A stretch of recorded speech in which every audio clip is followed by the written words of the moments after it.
jab, uppercut, leave you laid out on the floor. Try to duck and roll, hit and miss. Now you counting stars. Should've practiced more. Should've hit the mask, get out that more. Claim that you're the best.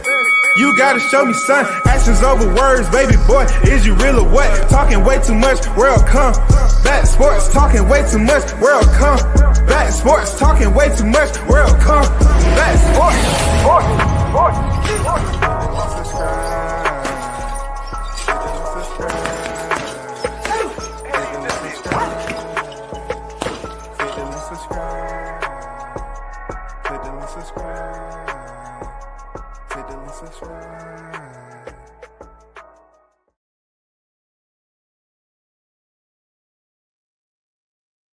Yo, shout out to the hottest chat in the MF game. You already know what it is. We back with another one. Unfortunately, I got some bad news. And that news is I believe the aerosexuals have successfully crossed over and have taken up alliance over there in the Philly field, in the bunkers, and I believe it's all bad. I'm not gonna lie to you, it's all bad at the end of the day, because now we have to put up with some of the retreaded narratives that we've already experienced. Shout out to Carlos Rosado in the building. What's good with it? I see you on deck. Now let me get down to the primary course of action.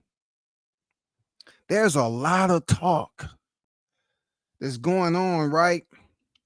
And I wouldn't have a problem with the talk if it was something internal to it that was going to be productive in moving forward. The reason why I have short patience with this current talk is because we already been there, y'all. Am I lying? God damn, we already been there. What I mean by being there already, we already been to this particular scenario, this specific scenario with the welterweight division. We already been there, and we're not really trying to go there again. So let's acknowledge. Let's start, get it out the way, right? Resumes, they aren't respected in the light that they should be. If someone's holding a candle to the resumes, it's to set it on fire. People look at resumes these days and they don't care if it's not their favorite fighter. We need to understand the point blank facts and truth of elevating a fighter to be one of the greatest to ever do it cannot be based off one specific fight. If you feel on that resume that one specific fight that everyone's talking about isn't enough, then what do we have to do? As a collective, we have to pretty much look at their whole entire portfolio, their body of work, their credentials, what builds their boxing FICO, right? That's what we do. Because like I always say, we're not building these fighters out the lab. Now, some people felt some type of way, basically insinuating that I was devaluing what we witnessed. No, I was being absolutely honest. I don't have no personal disdain for Jaron Ennis, but I'm keeping it real on the hate that's coming towards the South in this particular fight, because people, they want to play dumb with the right person. If you want to play dumb with me, you got the right person to play dumb with, because all that rhetoric and bullshit and propaganda that was spewed on social media within a 5+ year span for Crawford Spence have not gone anywhere. It's, you know what I'm saying? It's just been archived. It's still accessible. Depending on who you talk to, it's still accessible, bro. It haven't went nowhere. So the examination starts right here. There's certain trending topics. He did all the heavy lifting. God damn it. Look, if Boots is there to do the heavy lifting and he gets Barrios next, let's see it. Y'all cats cannot continue to say that Boots get Barrios next when people up here talking about Conor Ben Eubanks I mean, Conor Ben probably will get Barrios, or the media wants to put out there that Errol Spence may be coming back to fight Barrios at a catchweight. I'm trying to tell you, man. It's just like when you first wrote on paper, man, you're scribbling and shit. To you, that's something new. That's something that you're finding out cognitively. You're finding out, damn, if I hold this device in my hand and I can write with it, it leaves a mark. Now I have to grow and start to write where it formulates something phonetically or numerically that I can understand, of course. And that's where we at with this information. We've already learned what happened at 147 pounds. So we're not revisiting this as if we're just learning how to write. We're not doing this shit. If this dude is going to unify for Undisputed, okay, let's get it done. Because a lot of you bandwagon riders finally feel like something is back that invigorates you, that gets you energized. A lot of you Errol Spence fans is finding another host. That's what I call it. They found another host to leech off of, and that host is Jaron Ennis. They're now trying to get behind what was supposed to be transparently a proper teleport from Spence to Ennis, but it didn't work out that way because they were saying, no, he hasn't really given us what we wanted to get from him. I get it. So we have all this herd mentality, bandwagon riders jumping over here for based off one performance. So let me try once again to bulletize this. Stantionis, champion. Facts. He was a champion. Undefeated. Facts. He's an undefeated champion. But number 3 gets a little shaky because, goddamn it, nobody was considering Stantionis to be one of the best boxers in the sport. Nobody. So if no one was deeming Stantionis to be great, stop saying Ennis is a great fighter based off his win over Stantionis. What's wrong with y'all, man? We will not revisit what we have already surpassed. We have put that where it belongs. History was made.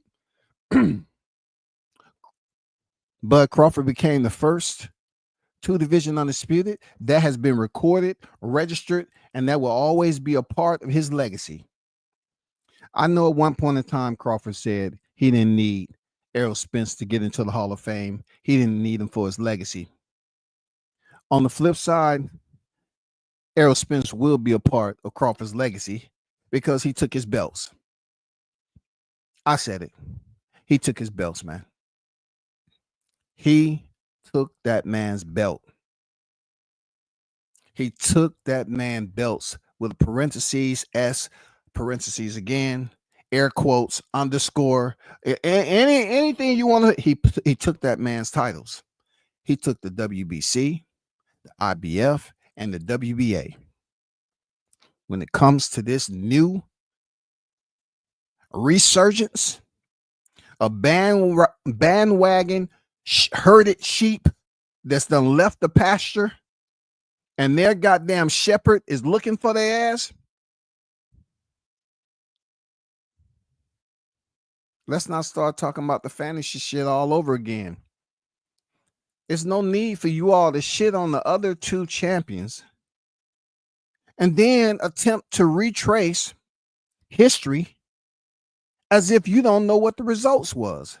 You all said Crawford didn't have that good of a resume and Spence could beat everybody on there, right? But when it came down to Spence to beat Crawford, he couldn't get it done.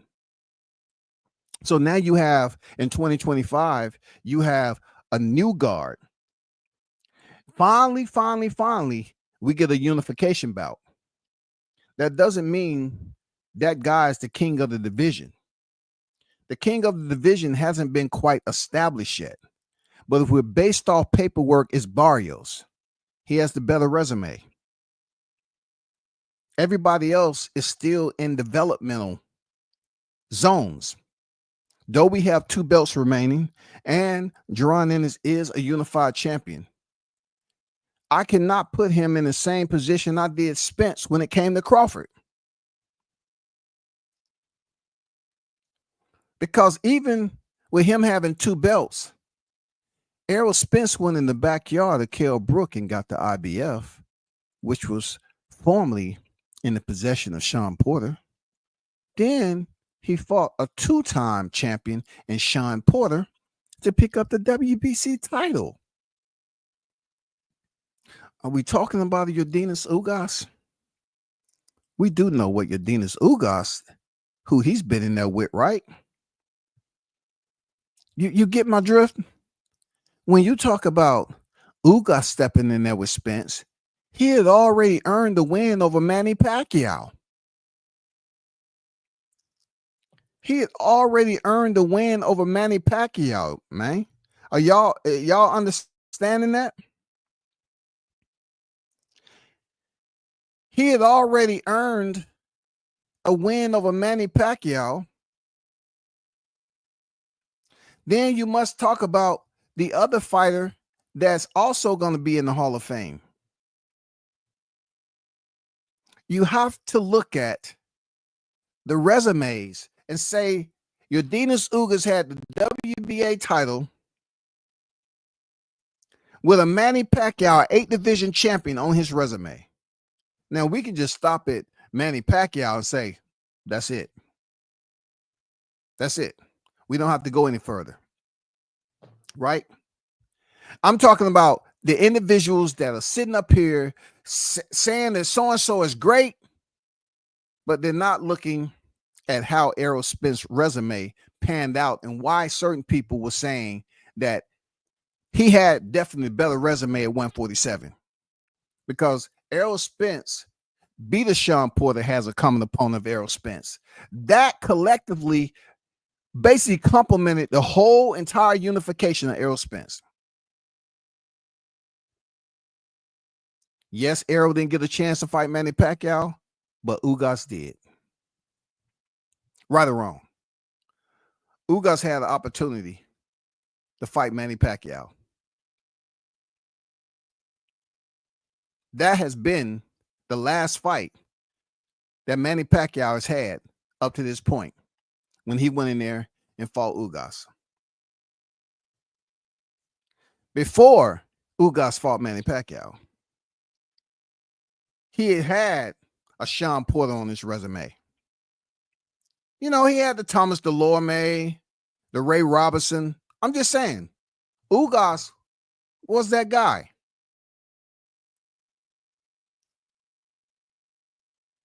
Errol Spence got credit for the collective names that he fought to unify the welterweight division up to Terrence Crawford that Jaron Ennis don't have. Y'all cannot sit up here and try to catapult him to the front of the line when you all are pretending to retrace the same footprints that we just witnessed at 147 pounds prior. It's not even close. It's not even close. Kell Brook having a Gennady Golovkin 2 weight divisions. Yeah, he got busted up, came back. Spence fought him in his backyard. Nobody wasn't talking about he was busted up when Spence fought him until Spence busted him up. Sean Porter, we already know common opponent, Kell Brook, all that, Danny Garcia. It's the opponents. It's the 2-time champion. Stantionis don't measure up. Then we go over here to Yordenis Ugas, who he's fought. Shit don't measure up. That's why collectively fight fans was giving Earl the pyrotechnics. They was giving him the celebratory freaking praise. They was exalting that man heading into the Terrence Crawford fight because though Crawford was knocking heads off, they felt like Errol Spence had done more. He has the Mikey Garcia's 4-weight division, moving up 2 divisions to go up there and fight. The resume. I mean, It's not even in the same grid coordinates. To say that Stantionis registers a Kell Brook, a Sean Porter, or Yadinas Ugas. Those are three names now that eliminates you all from putting Ennis up here as one of the greatest fighters in boxing. Kell Brook, Sean Porter, Yadinas Ugas. First of all, Errol Spence went over there to fight Kell Brook, who's the current reigning defending IBF world champion. The IBF belt came in form of administrative paperwork to the inbox of Ennis. That's a fact. Then, finally, it was so many people that said he hasn't been in the ring where he beat a champion yet, and here and new. Well, we got that. I'm not backtracking on giving him credit for a beautiful performance. It was boxing. Technique on full display. But understand that when you speak and critique certain fighters in a non-constructive way, they feel like you're hating. And that's okay, because look, I'm not here to teach them anything else. I'm not going to sit up here and teach you shit you should already know. I'm not here for that. I'm not getting paid for that shit. But what I am saying is you can pretty much correlate what I'm saying together for it to make sense. One specific fight, 2 belts, and you're trying to compare this to Errol Spence's run? You're trying to compare somebody doing it better already, when at least Spence fought for the IBF title, fought for the WBC title, fought for the WBA title. And yeah, it was a bunch of bullshit that was being spoken on during that entire belt collection. There's a lot of propaganda that was spewed about Crawford and what he rate, what he should rate, and what he don't rate. We already understand that. It went on for several years. But you already know what they say, right? What we ain't gonna do is act like that shit never happened.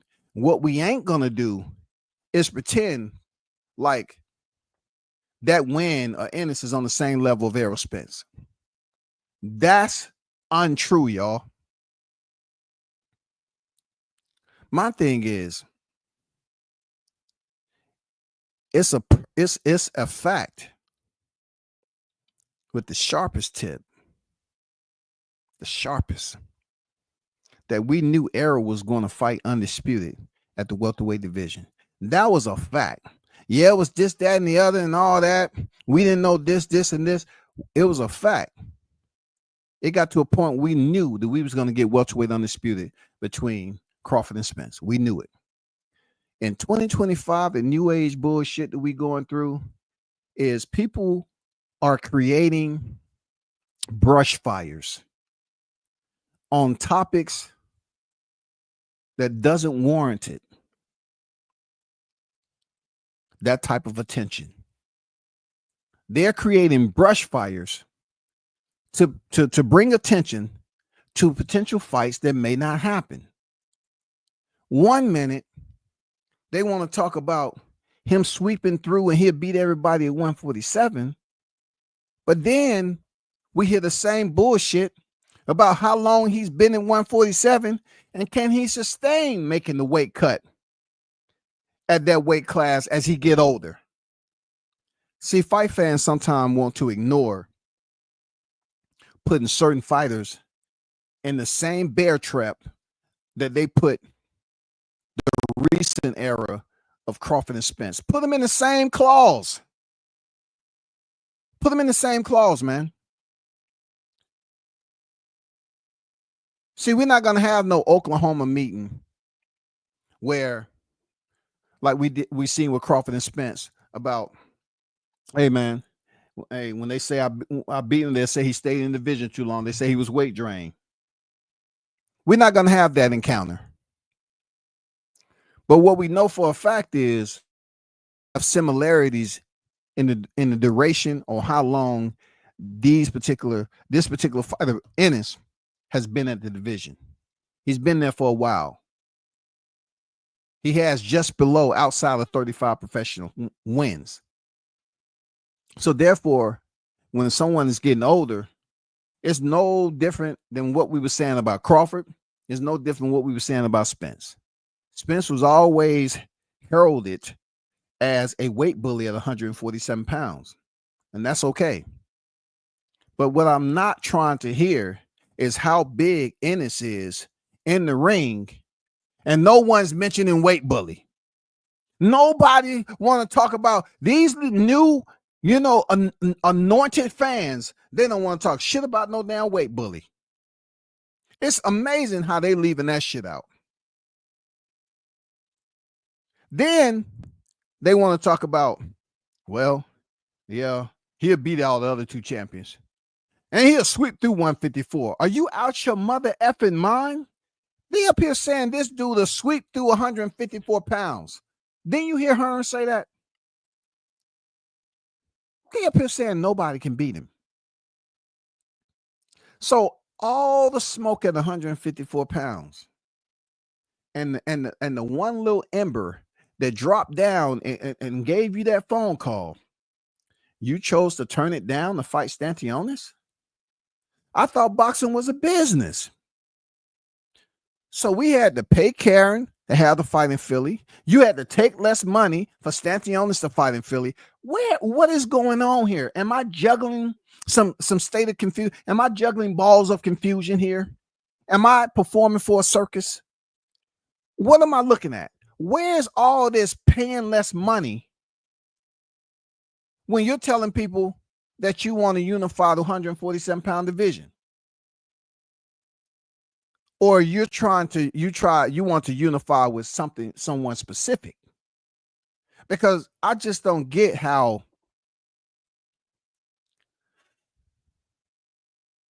certain people are already stamping it that he wipes out 47. Then you turn around, there's another statement that he's going to 54. But when that ember came down from that fire and Virgil Ortiz dropped across the line and said, hey, you want to come up here and fight Virgil? No, I don't want to do that yet. But now, after Stantionis, who's no Virgil Ortiz, they're saying what again? Oh, he wipes out everybody at 154. Come on, stop the press, man. Why are we doing this shit, man?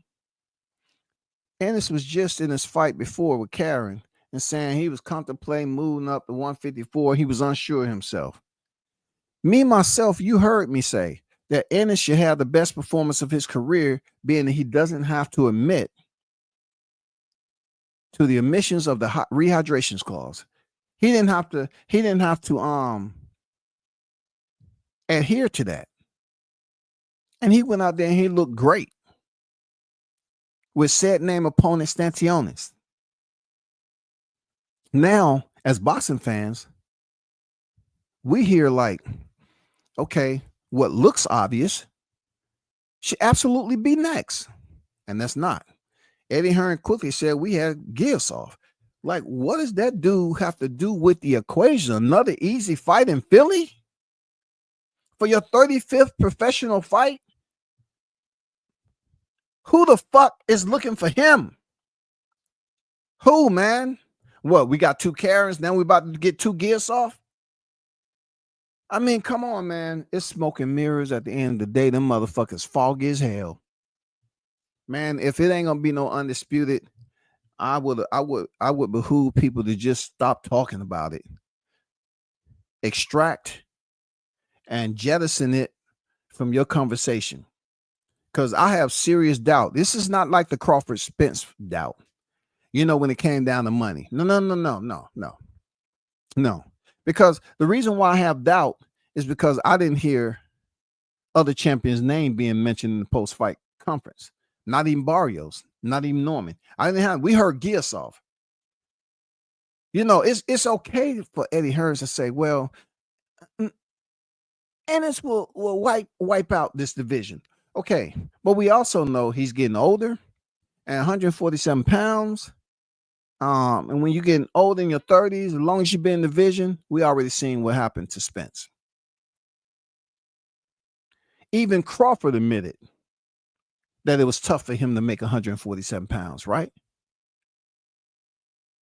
So now we want to revisit a situation that now once again stands in front of us of a fighter that's been at 147 pounds for a long time. And now they want to make the declaration to unify, but it seems like it's not going to happen. And we get in the same muddy waters once again, making it about money.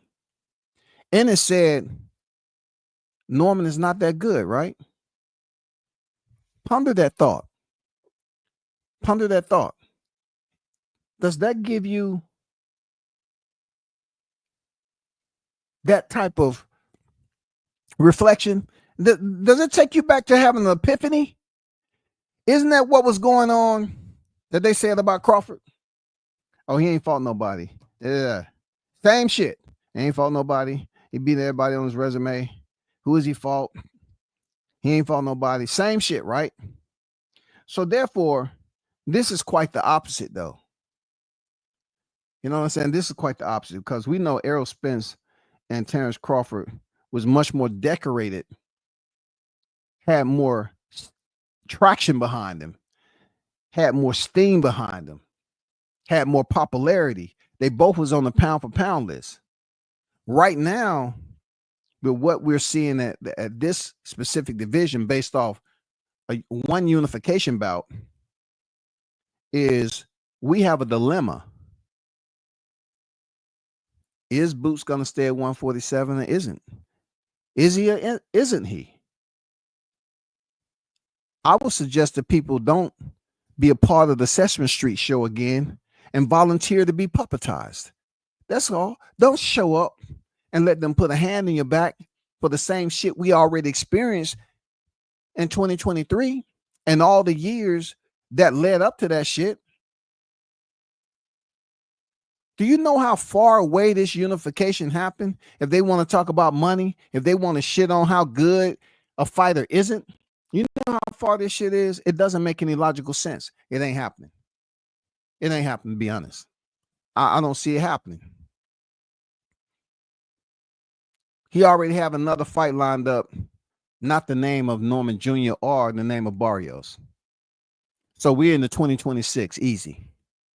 So you take 2026, negotiation or whatever the case may be has to happen. The money has to be right.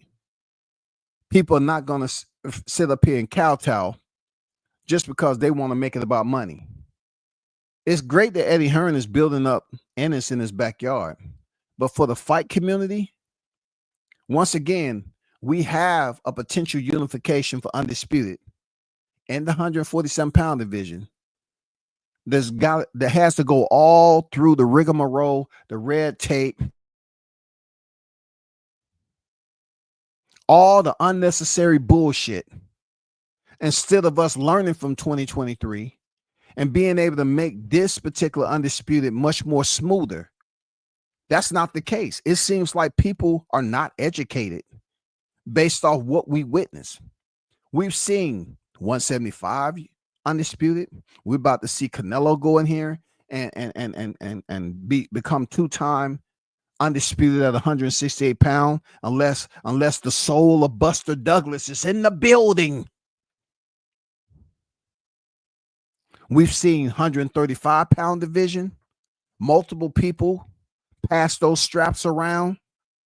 We've seen 140-pound division be unified with Taylor Ramirez. We've seen Jamel Charlo beat Brian Castano in the rematch for Undisputed. We've seen the heavyweight division. We have a unified champion at 160, but yet we don't know if that's going to be Undisputed. But just the fact of Janabek unifying, did we hear all this mumbo jumbo going on? We didn't hear any of this bullshit. There's a lot of people didn't even know Janet Beck was undisputed. I'm not undisputed, unified. There's a lot of people didn't even know where did he fight? Who did he fight? When did this happen? You know, because 160 for a while was just dormant. You didn't hear shit from it. Look at 175. Beterbiev became undisputed. Then Bivol became undisputed. Now we wait for the next fight.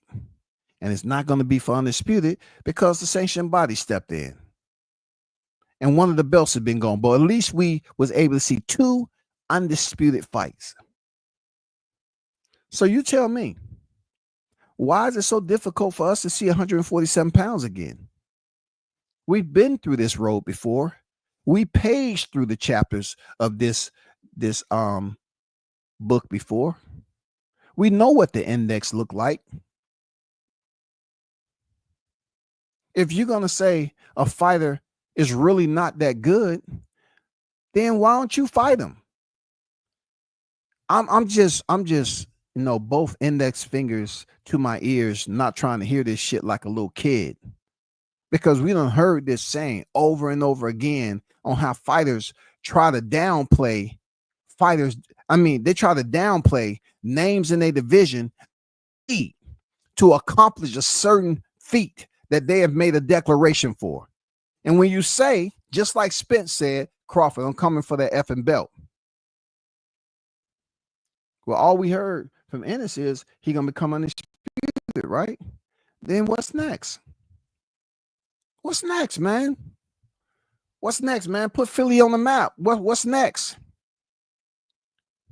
You talking about clout chasing? You're talking about he ain't really that good, but you ain't talking about fighting him. You say he ain't really that good. He clout chasing your name, but you ain't talking about fighting him. So I'm just curious to know when we're going to get some solid, concrete, breaking news on if this is fighting. Because really, I'm not going to put too much more emphasis into this after today. I just gave you a good 72 to 96 hours post-fight of this type of, you know, broadcast. That's all. Because people getting it twisted. People getting it twisted like they're trying to act like this situation is all brand new. No, and we just, we're about 2 years removed off 2023, the T-Mobile massacre. We're not that far removed, bro. It still should be fresh. The CTE still should be gray areas up there in the cranial block. But like I said before, man, the roster of fighters is what really bring the excitement to the division. You have enough excitement in the welterweight division with the right names in place to finish this undisputed. And it should be now, yo. The undisputed should be now.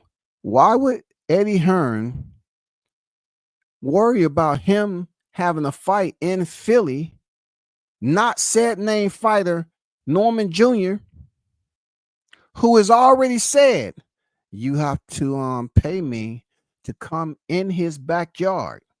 They paid Stanthionis.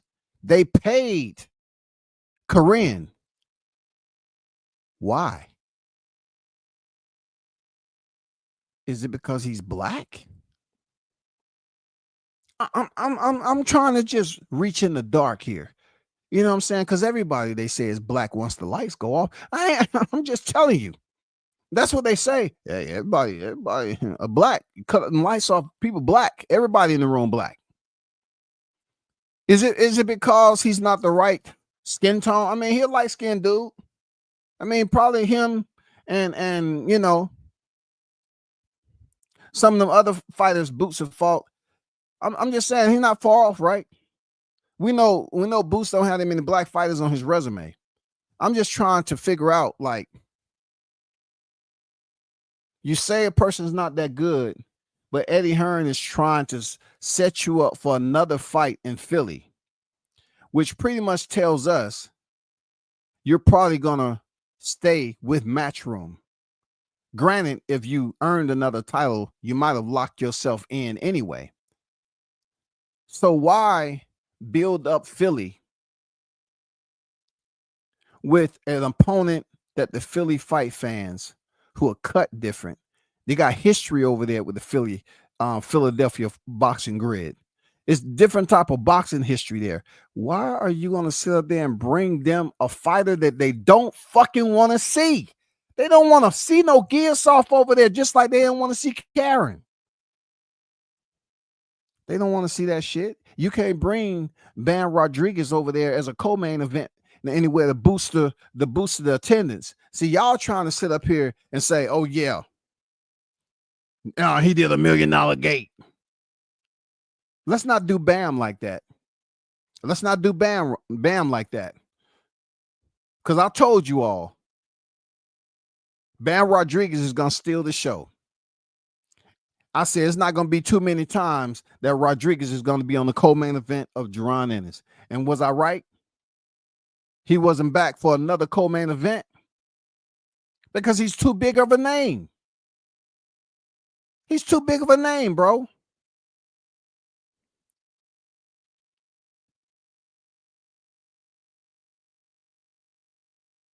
So what's the difference between Gilsoft and Karen? What's the difference between Karen, Avanesia, and Gilsoft? Well, we can say Avanesia exclude him because he has some common opponents worth mentioning.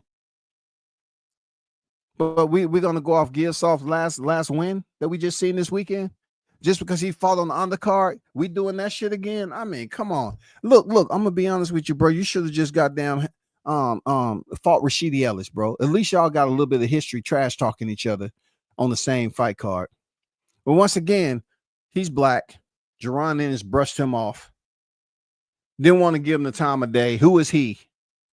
And when these black fighters always tell other fighters, what have you done?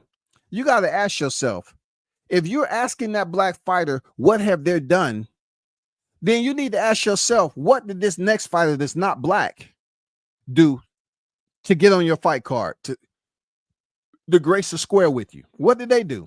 What did Gilsoft do except be in a position? They always want to pick and choose. Yeah, you're gonna win. Don't worry about it. We're not gonna fight so and so because this particular opponent is gonna be a mandatory and this, that, and the other. So don't worry about that. We're gonna bring you back home to Philly with an opponent that nobody wants to see you fight here. The Philly fight fans don't want to see no Gilsoft, man. They want to see somebody that's gonna give you that work. Point blank, period. There, Ennis. They want you to fight somebody that's gonna give you that motherfucking work, dog. I want to see it. But they all about just trying to build up Philly, bro. For what? Philly's gonna always be there. Philly always had a boxing footprint. Philly already has that boxing lineage to it, that cloth, that boxing cloth. Why at this point in time, that if your plan is to build up his presence in Philly, why not do it with a unification bout next? You just had it on the Atlantic Boardwalk. Why don't you give him another one? A back-to-back title fight, bro. A back-to-back title fight with champions. Wouldn't that be beneficial to the Philly fight fans? Don't they deserve it after putting them through 2 Karen fights? I mean, it's people out here that have enough of Karen telling on them and shit like that. You gave them 2 Karens and an Avanesian. Stanthionis don't erase that shit. Stanthionis do not erase 2 Karens and an Avanesian. We don't try it. We know goddamn well it would have been much more exciting for the fight fans to calendar their freaking schedule, knowing that there's about to be another championship fight. Pay the fighter what they need, what they asking for to make the fight happen, just like you did with Karen and Stanthionis. Y'all got to start calling this bullshit for what it is, man. Y'all need to stop talking about what a fighter don't deserve and what a fighter is doing. I thought we was past that bullshit. especially at 147. I know y'all ain't trying to bring that same grimy, slick residue over here, that oily feeling and shit, that banana peel effect. You done slipped on some bullshit again. I thought we was all about trying to get through this so we can move the fuck on. If Ennis' plan is to go to 154, why aren't we trying to get the 147-pound division? We trying to compress that shit all the way down, man, to an undisputed bout.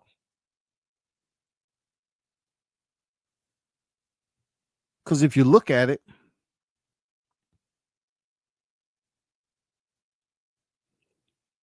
we talking about July 29th.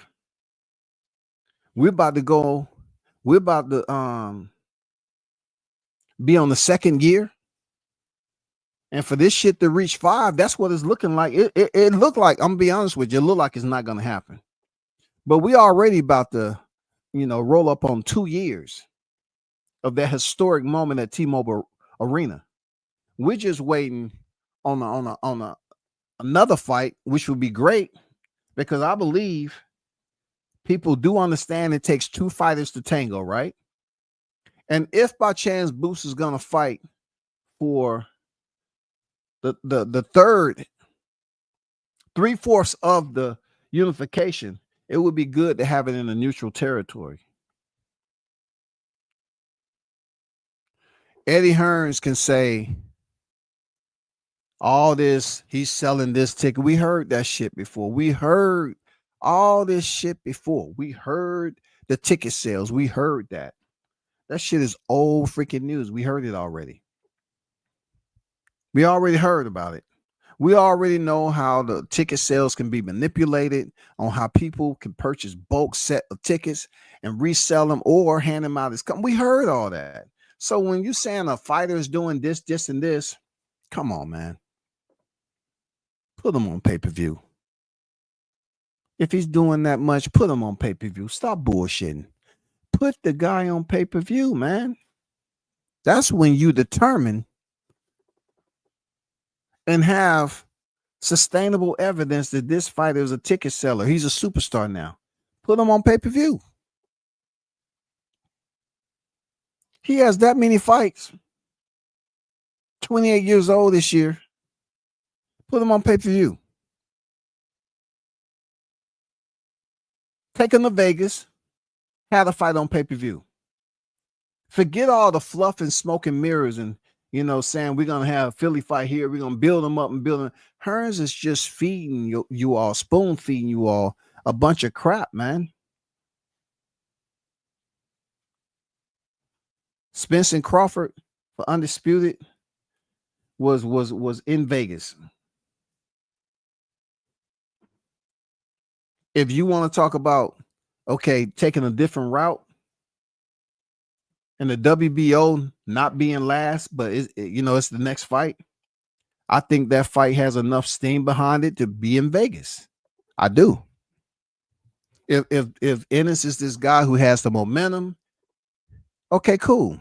But every time Norman name come up, y'all, he ain't headline nothing in Atlanta. Well, where does Stantionis headline? That's my question to you.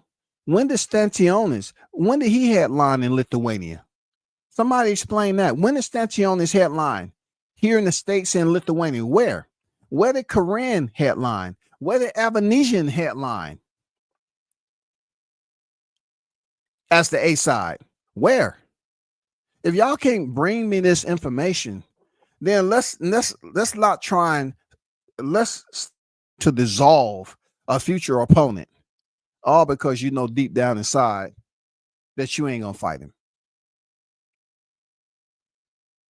All you're gonna say, they know what he did in sparring. I know both sides is talking trash. It's all good. I don't care about that. Both sides is talking trash. You know what I'm saying? But at the end of the day, I would definitely like some more solid information on if Ennis truly wants to unify the remaining 2 belts of 147 pounds. That's all. Let's stop saying who's headline what. Okay, let's go over here. Let's just say he takes Barrio next.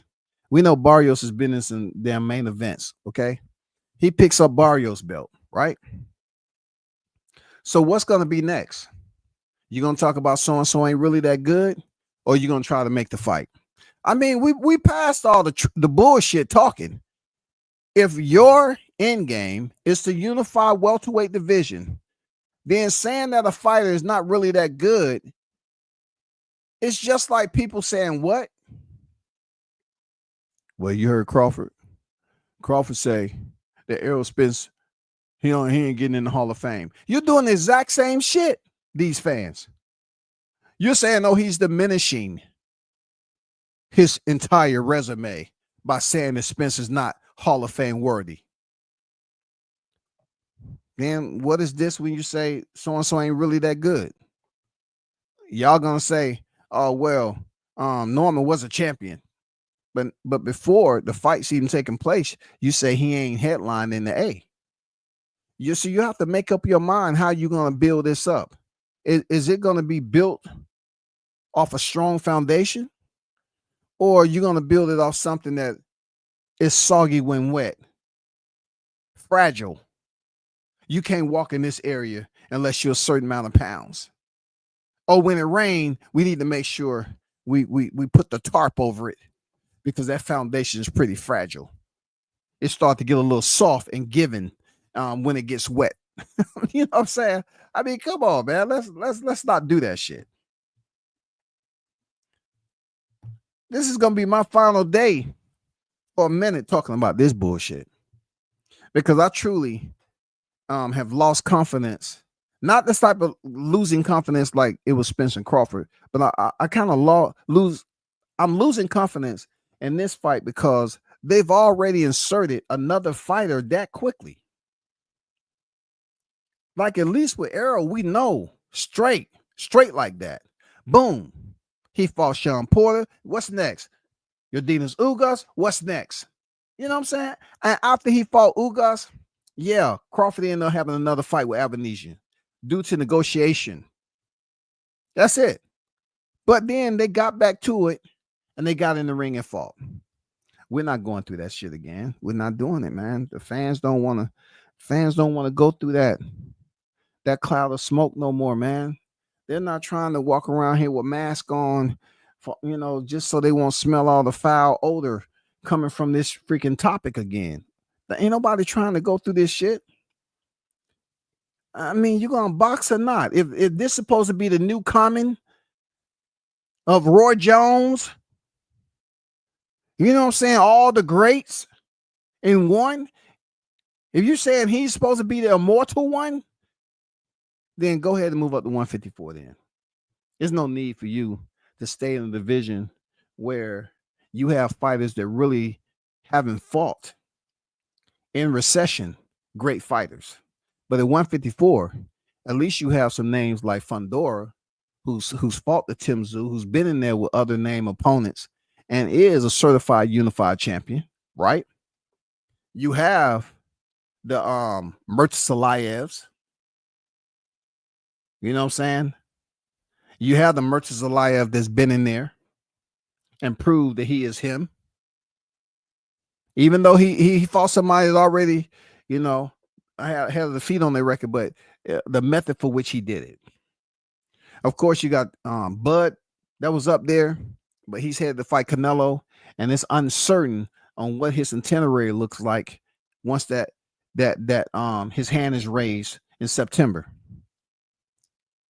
If I was any advisor to Bud and he beat Canelo, I wouldn't give it the time of day to come back down here to 54 to fight these cats, unless they was giving me an incredible heavy purse. I'm talking about a purse that had to be carried by silverback gorillas. That purse. Not for no 50 million, none of that. If he come off the Canelo win, for come back down here to 154 to appease people, to try to unify, the shit need to be 80 to 100 million dollars. It shouldn't be anything less than that. Why? Because now a pound for pound fighter has beaten the other pound for pound fighter in Canelo, who's the only fighter that's close to him as far as being on the pound for pound list in tenure, and that's Canelo. Clearly, after he, was to get that win, there's really nothing else to do. So I was telling him, hey, you have nothing else to prove after that. We definitely not going to be hearing no Crawford boots. Why don't y'all leave that shit alone, man? Because when Crawford was in line to fight Errol Spence, y'all was saying with 3 divisions already that he ain't did enough to even rate to step in the ring with Spence. But now a person win one significant fight, and y'all saying he should step in there, Crawford should fight him. No, it don't work like that. As long as I'm behind the mic, I'm gonna remind you all that shit is not going to work like that. And you know what they'll be quick to say, y'all? They'll say, well, Crawford said he'll come back down here and fight Boots himself. Man, come on, bro. You think he's gonna go down here and appease a fighter at 154 that has no title, that has nothing? I'm assuming that he wouldn't take that route because it makes no goddamn sense to do so. That's all. Let me get to the chat right quick. Shout out to everybody that pulled up. Carlos said Boots did well versus an opponent and was good for his style. He definitely needs to move up and comp and string together big wins to gain the respect he thinks he deserves, in my opinion. I agree with that, man. That's all I'm saying. I don't have no disdain for Boots at all. We're talking strictly boxing. As a person, he seems like he is who he is. But all the shitting on, yes, trash talking back and forth. I get it. But that particular fighter, we've seen the trash talking go. And it's funny how Norman has the WBO title, and that's the exact same title and sanctioned body that Crawford had. So I guess if you're a WBO title holder, you wear a sign, you know what I'm saying? A sign that is invisible to the naked eye to say, yes, talk shit about me. It's okay. It's freedom of speech. Swat Jones in the building. What it do, man? Salute to you. So you're not lying. I've been all over the YTC today. Not all folks super hype about Boots. But man, more than a few talking Boots pound for pound after Stantionis. I'm not saying all that. I need more. I totally concur. I concur. Why? Because like I told people, what I've seen Bam Rodriguez do, he's already on the pound for pound list. What he did was amazing. How several divisions, had 2 fights, won a title, defended the title, dropped back down, won a title, defended the title while unifying, then moved back up to a pound for pound, a former pound for pound fighter. And we're not just talking about fighting them and going to this. We're talking about putting on a show. He goes up there and stopped Juan Estrada. And after that fight, Estrada moves up. Estrada moved from the weight class, bro.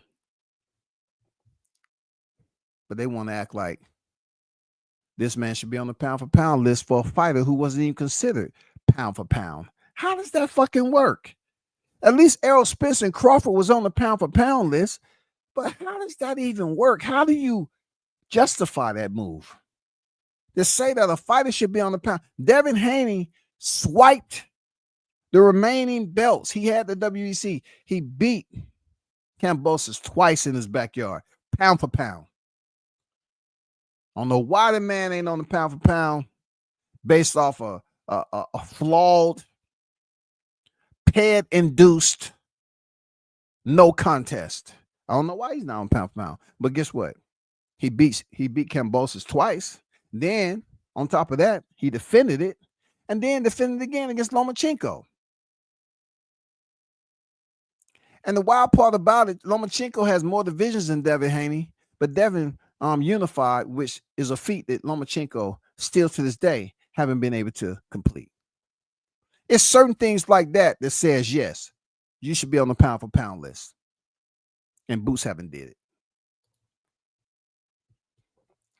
Norman Jr. Barrios, Mertz Zelaya,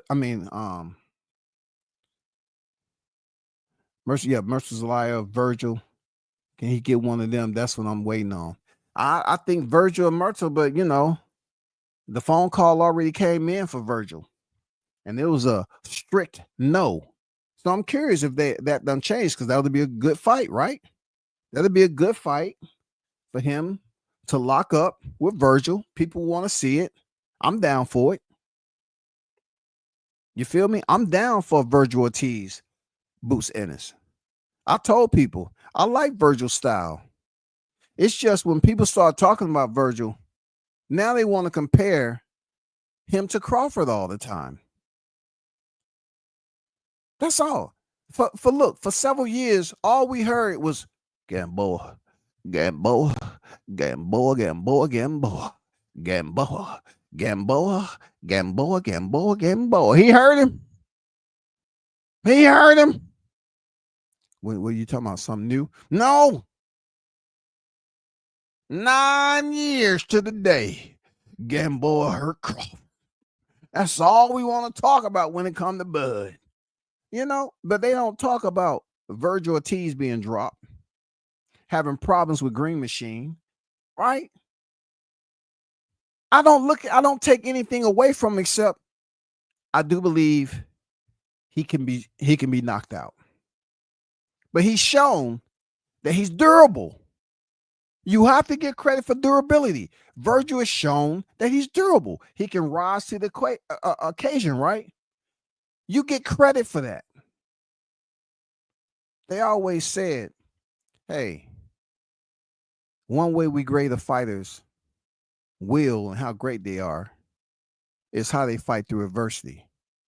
If in a combat sport you contend against so-called top elite fighters and you don't face adversity, either one, you never wanted to face adversity, so you fought safe, or they're going to just flat out say it, that you never was in a 50-50 fight. They're going to say it.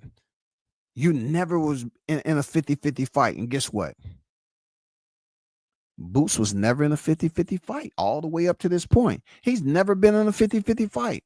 So you can't put him as the great status. Was Santillan considered a 50-50 fight? I think that was considered a 50-50 fight, in my opinion, because people was looking at the knockdown that he experienced in his previous fight and him going in there fighting a tough opponent. I remember people saying, hey, this and this is going to happen. He's going in his backyard. No way he's going to win. Oh, my God. Oh, boy, it's tough. I think that was a 50-50 fight to me. But I just don't think. I just know for a fact Boots has never been in a 50-50 fight. Never. He's never been in a 50-50 fight up to this point. Even with Stantionis, it wasn't a 50-50 fight. So therefore, how are you talking about greats? How are you talking about pound for pound and it wasn't a 50-50 fight? That's all. I'm just curious. Hey, appreciate you there, Swab, for pulling up. Let's have to chime in and say he's not lying. Hey, thanks for the donation. I think I didn't get around to it on last time I was live. For the donation to the Cash App, bro. I appreciate you. One love, man. Mike in the building. Salute to you. Jessica, the boxing queen, in the building. What's good with you, Jessica? Hope all is well with you and the fam. BG in the building. What it do, man? Arnold Brown on deck. What's good? What's good, Arnold? I see you.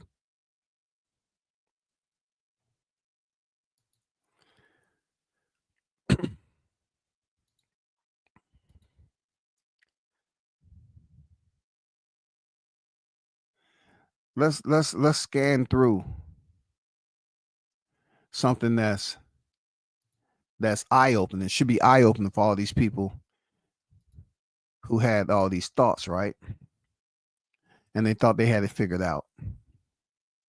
They say in boxing scene, if Atlantic City will forever be remembered by those around him, is where Jaron Ennis came of age. Okay? Came of age, y'all, for his promoter, Eddie Hearn. It remains where he gained his first world champion.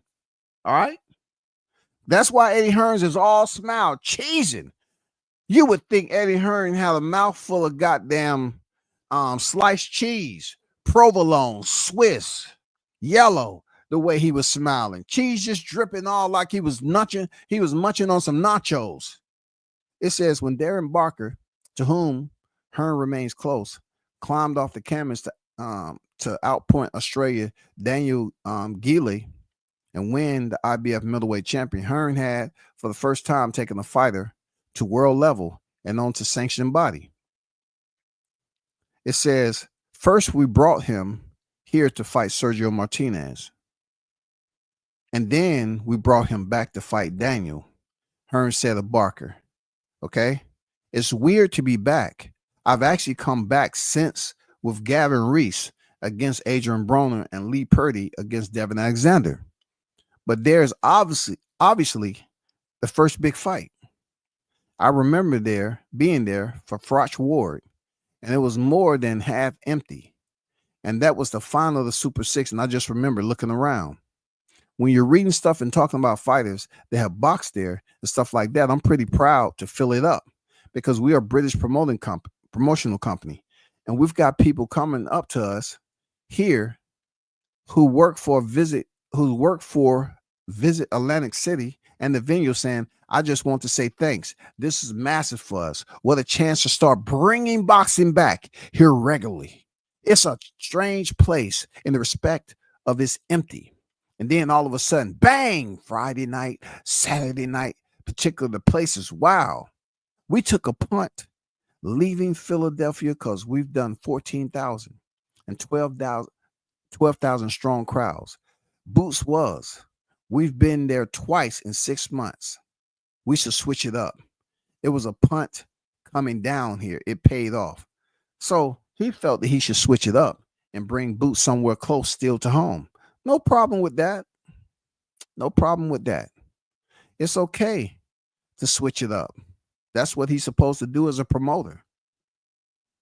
But like we always say, what is next when it comes to the scheme of things with the final work that's unfinished in the welterweight division? That's what we want to know. That's what we want to know. I don't know if you all seen this article.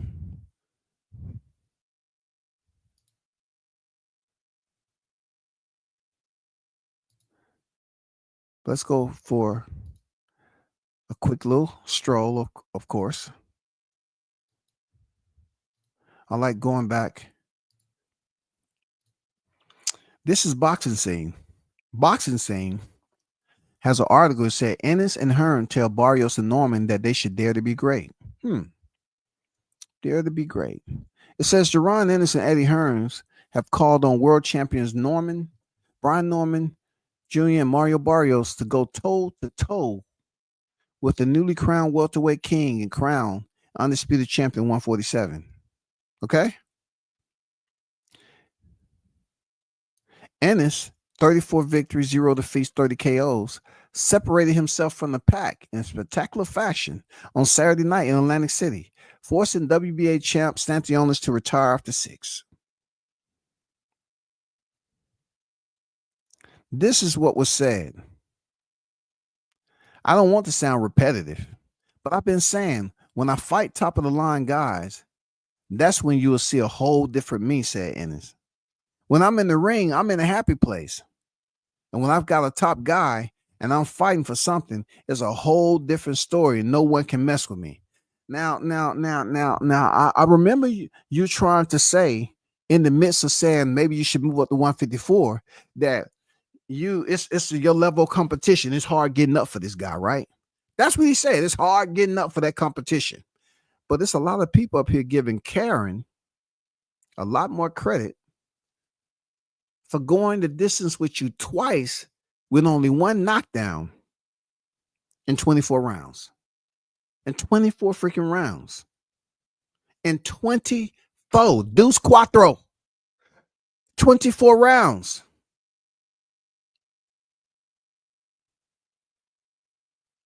But you just said Norman really not good. So from my mental point, my recall memory tells me that if you're saying Norman's really not good, you're not going to be able to get up to that fight. And your new slowly committed fans might say, hey, he told you that he didn't think Norman was that good. That's why his performance didn't live up to expectations. No, you said he's really not that good. So that's predicting that you won't have a good performance against Norman because he's not on the level of competition of a Stantionis. Or better yet, he might be the wrong skin color. I just got to continue to put that out there in recession. You know what I'm saying? I got to continue to mention that. I don't think it has anything to do with daring to be great. I'm just saying that you said hey, he ain't really that good, so you're not gonna be able to get up for that competition, right? You're not gonna be able to get up for it. Who said Stantionis was this incredible freaking Hall of Fame worthy fighter? He said I was just revving my engine and getting going, but I knew he was going to go from like the second round from certain things he was doing. I want to pick it up, but my pops was like, not yet. Take your time, chill, have fun. Just stick to the game plan and let it come. I took a pay cut for this fight. Now imagine that. I took a pay cut for this fight. I took less money. This fight happened because of me. I gave him more money to fight me, and that shows who really wanted to fight. Man, get the F. Oh, man, if I don't find a cow up here and tip that bitch over, man, come on, man.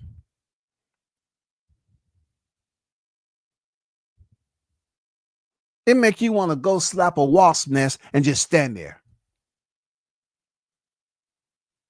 For real. What was the reason for you taking less money for Stantionis? And y'all couldn't give 500 more thousand? What was less the money for Stantionis to fight close to your hometown? Why are we seeing benefits be given to these fighters, bro? It don't make sense. You wouldn't give it to Norm, but you'll give it to Stantionis, and you'll make consignments for Karen to fight again in your backyard because y'all selected to not win the purse bid. I bet y'all came out the pocket real nice for that. That's why I say it's a lot of fluff and smoke and mirrors with this shit. A lot of fog of stupidity floating around because I know he came out the pocket. They didn't even win the purse bid. So for them to placate Team Karen, I know they had to come out the pocket. I know very well so they came out the motherfucking pocket for both of these fights. So how is that considered winning? Because you wanted to fight, you selected the easier opponent.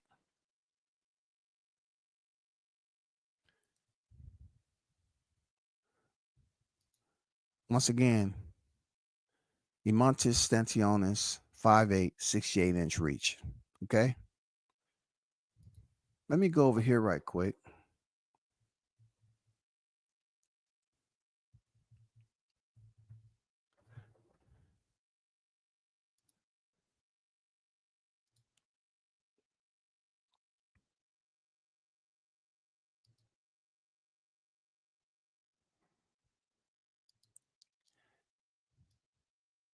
He said, I took a pay cut for this fight. I took less money. This happened because of me. I gave him more money to fight me, and that shows who really wanted to fight. None of these fighters can mess with me. I'm the best fighter in the world. I was just getting into my groove and into my bag. I just hope the other champions have ambition, said Hearn. Boots and the team are great to work with because they are chasing greatness. They're chasing greatness, y'all. After a performance like that, we don't take less money. We take more money.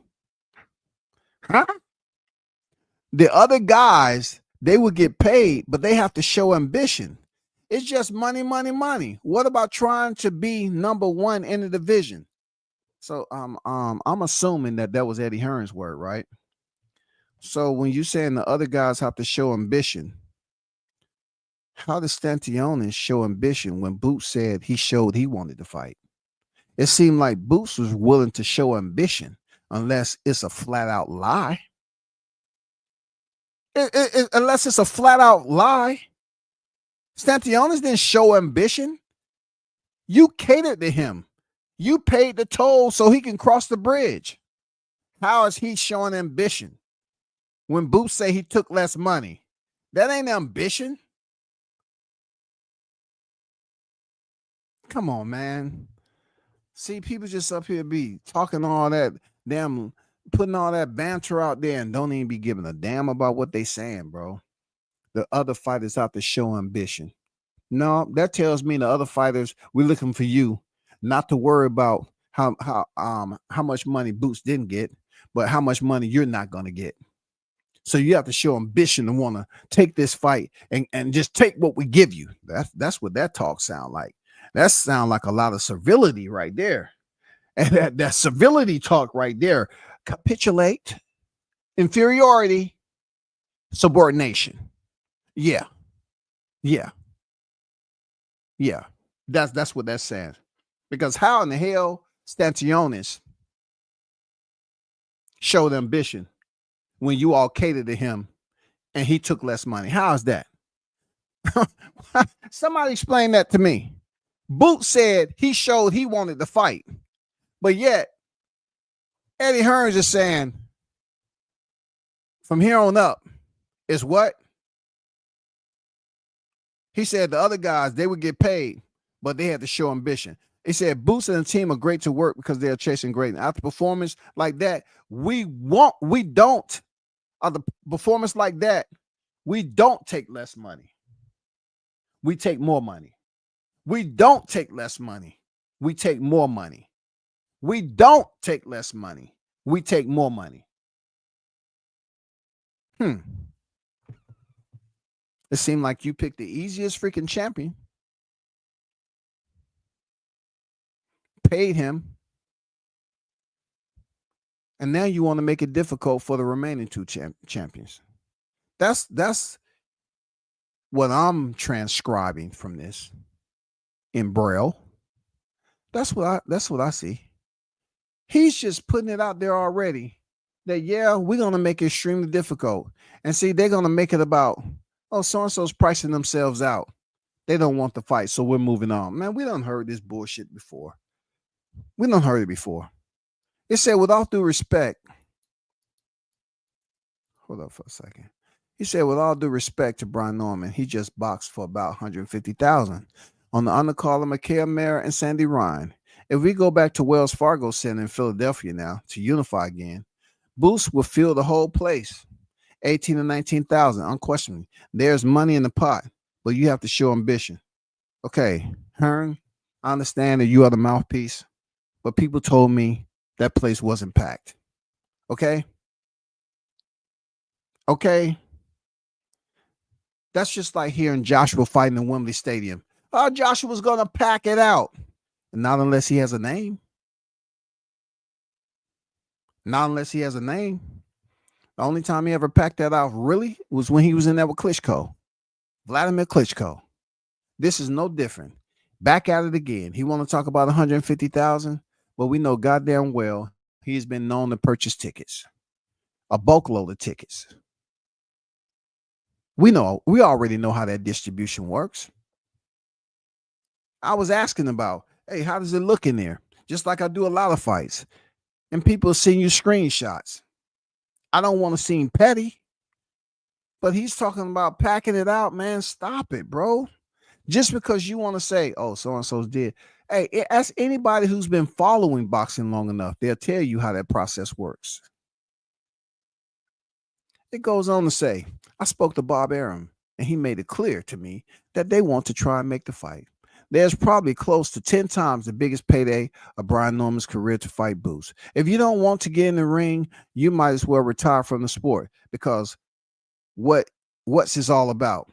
So just hearing this stupidity, this is pure. I'm talking about pure.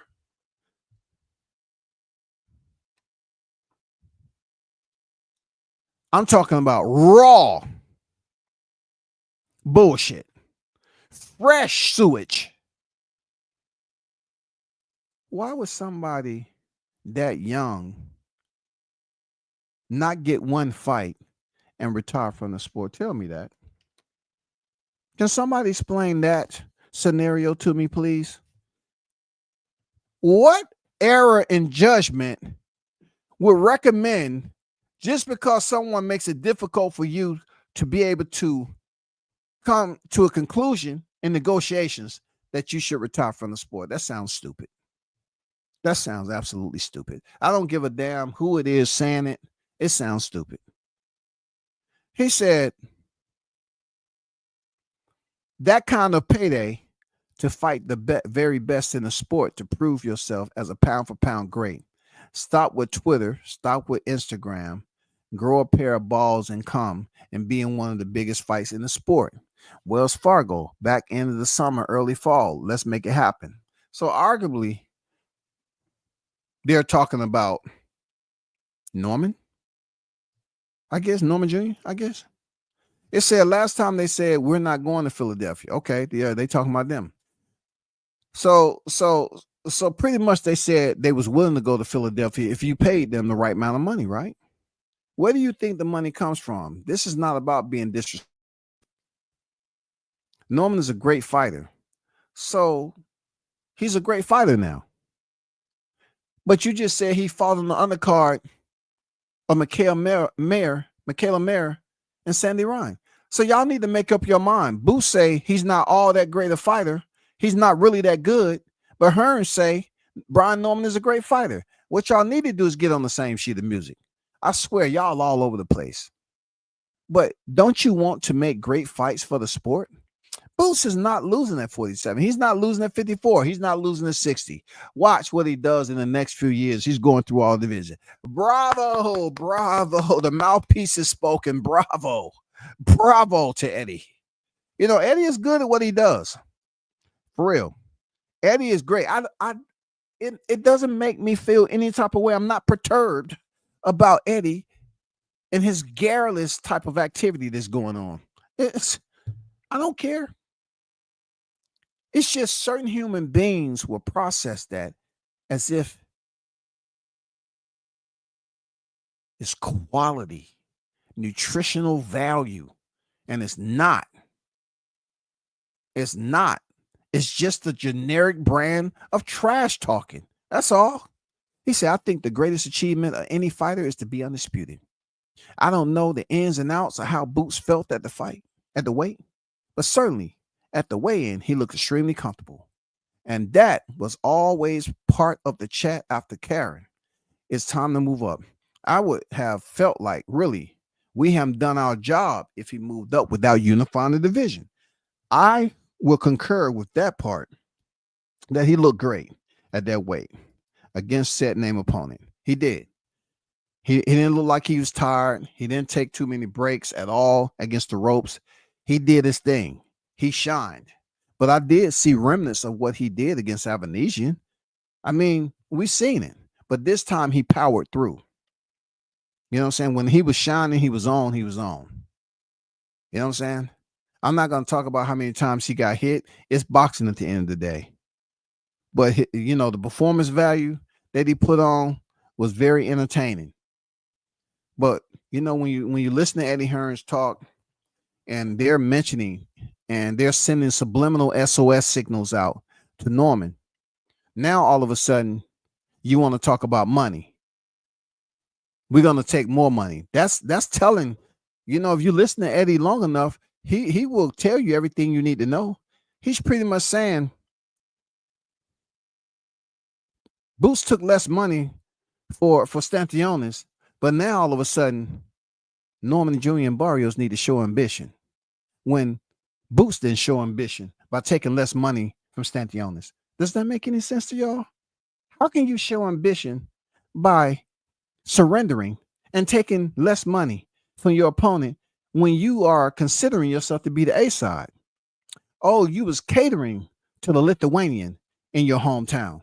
You want to make sure the hospitality was the way it's supposed to be. But goddamn it, that boxing from the South. No way, no how, man.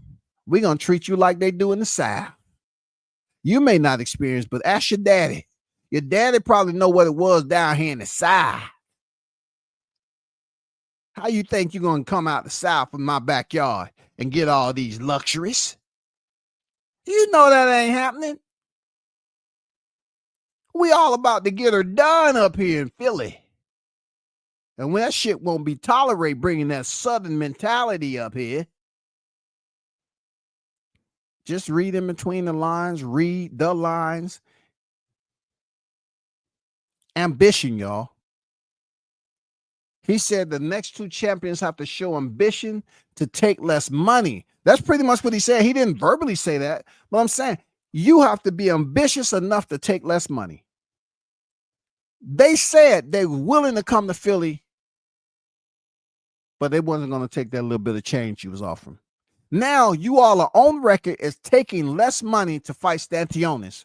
But now all of a sudden, after that performance, we taking more money. Get the fuck out of here. Get the fuck out of here with that bullshit. Nobody's trying to hear that. Nobody's trying to hear that bullshit. Shout out to Pim on deck, man. I see you in the building. What they do, man? Boots avoided his 50-50 fights, Bud and Ortiz, even though they wasn't 50-50. Man, he haven't had a 50-50 fight yet, bro. Salute to you, man. He haven't had a 50-50 fight yet. That's real. That's real, man. They talking about they have to show ambition, yo. And what is that? What is ambition to you? Like, what does the dictionary define ambition as?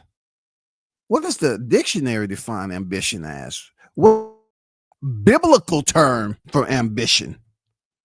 Let me look it up right quick. Because, you know, I love dipping in depth. And to be a strong desire to do or to achieve something, typically requiring determination, hard work. So therefore, if the next two opponents come in there with the ambition to negotiate what they're worth, then should they hold you accountable for taking less money against Stantionis and trying to lowball the fuck out of them? That's not ambition. That's scoundrel behavior. That's not ambition. When you say they got to have ambition, ambition is showing up to want to fight the champ. Both are champions to want to fight the champ. Both champions want to fight each other. Ambition is not, hey, you read our article, Boxers In, we're taking more money. So that 1.7 that we told you initially, the price yesterday ain't the price today. It's done went down. No, it can't go any lower because you came in under 1 million, Eddie. So you're going to have to, get with your people. Stop bullshitting the public. In one breath, you're saying that he's worth more money. He can go to Wells Fargo and blah, blah, blah. But you know goddamn well, if you sit up here and make that shit, if you present that fight as if it's already past the expired date, you know what I'm saying? If you consume that, you're bound to get sick. If you present it like it's way past being edible, it won't be digested the way it's supposed to by the boxing fans. If you go back and do the same bullshit for which we experience and make it smell like and taste like rotten eggs, it's going to come back to slap you in the face, really. They're going to say, here we go again. Hearn is up here bullshitting us just like he did back in 2018 with Wilder and Joshua. He's up here trying to pretend like he's doing the best. He's been known to tell some lies of 5 or 6. Real talk. He's been known to do that. So just because you want to throw the Wells Fargo, cool. But let's not get on here and say so we told him after that performance, what has he done? Okay, you said he fought on the undercard of females, right? Okay, well, you got that out the way. So is that supposed to be you shitting on the female fighters and pretty much saying that a fighter that won that particular fight on the undercard get penalized because they wasn't headlining the card? Is that what Eddie Hearn's trying to say? He gonna get penalized for not being the main event on that card? Because he says it's all about ambition. Ambition is wanting to fight with Ennis.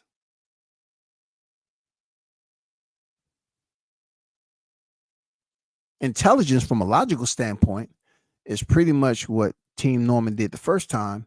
Go in there with negotiation of um, requesting fair numbers to basically travel in somebody else's backyard for a big time championship showcase.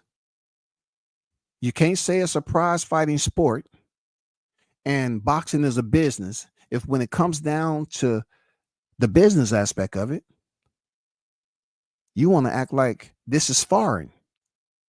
You want to act like we haven't quite developed this. This is not an AI app. You know, this is what it seems like they want. They want to make it seem like this app called negotiation is still in development. No one has really been able to, lock it in yet and present it to the public as a finished product. So that's why we have to pay you $50,000 until we get this app online. Okay, we got to pay you $50,000. You know what I'm saying? And that's before taxes. Blue Hustle in the building. What they do, man?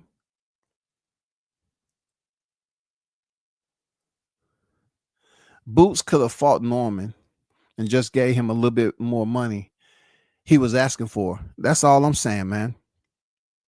But you got people trying to say I'm hating. I can really care less. To do is read.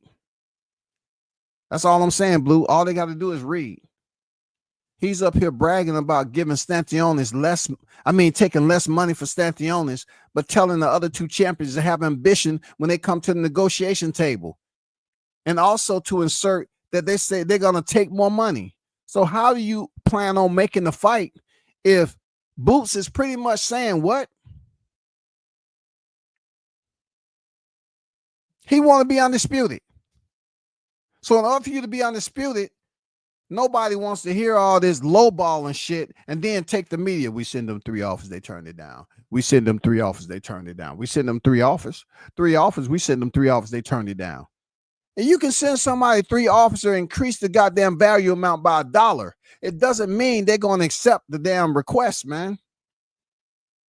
We sent them 3 offers. Each time after the first offer, we raised it $1. Come on, man. That bullshit, man. What the fuck? Ambition? They gotta have ambition to play the role of a fool. Have the ambition to come to the negotiation table, understanding that we about to lowball the shit out of you. So either you want the fight or not. If you turn down this fight, it's gonna look bad on you in the public. Man, fuck all that. Forget all that, man. That's what I feel. That's what I feel is going to happen. Boo said he took less money to make the Stantionis fight. And also he complimented, hey, I said I get up for that set name competition. I get up to fight. But you paid that man less. You took less money. You paid that man more money, but you weren't willing to do the same for Norman, who many of us consider to be a tougher opponent for you than Stantionis. So you pretty much swindled Stantionis and had him pay for his belt. You paid for his belt. You paid enough money knowing you was going to go in there and beat the weakest link. And that's exactly what happened. You went in there and paid for a belt. Now, it's going to be tough from here on out. Now you asking for more money. Now you're not really to make it seems like Boots is unwilling to make those concessions. It seems like the only person he's being tough with is Brian Norman, who's the black fighter. I haven't heard anything. Eddie Hearns wasn't being that tough with Barrios. Barrios, when they was in negotiation, they was offering him $2+ million. He turned down the fight. Barrios turned down the fight. Don't nobody talk about Barrios turning down $2+ million. But then they'll come back over here and say, oh, so-and-so was getting paid 30 times what he's been paid already. And he turned down the fight. I don't want to hear it, man. Y'all got to call the bullshit for what it is, man. Don't let that shit get out of control. Put that fire out before it gets burning, man. Shout out to ITC Boxing, to you, the apostles in the building. What they do, man? One love to the Archbishop WCS in the chat. 42 stand the F up. Boots and Eddie is never on the same page, it seemed to me. I agree, man. I really don't know what page they on. You know, you know, RTC, sometimes the pages fall out the books, man.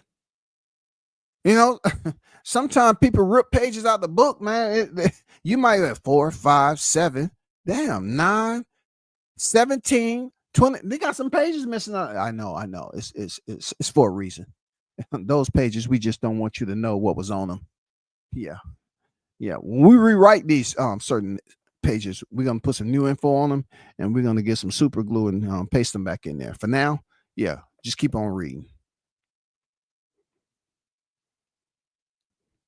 Hey, remember, y'all, ambition. Ambition means coming to the table in a passive type of posture. Shoulders roll forward, head down, in a submissive position. Have your ears tuned in for the low ball number. And when you hear those numbers, you're supposed to grunt and nod your head very slowly. Okay? Acknowledging that you're willing to be fucked over. All right? They want you to give the fuck over freaking response with your shoulders roll forward, head down, in the inferior position, admitting that you're willing to take the low ball offer. That's what they want. Don't believe Eddie Hearn's talking about ambition. You have the ambition to take a low ball offer. That's called being stupid. You can see I broke my phone waiting for my upgrade. Boots is going the Errol Spence route.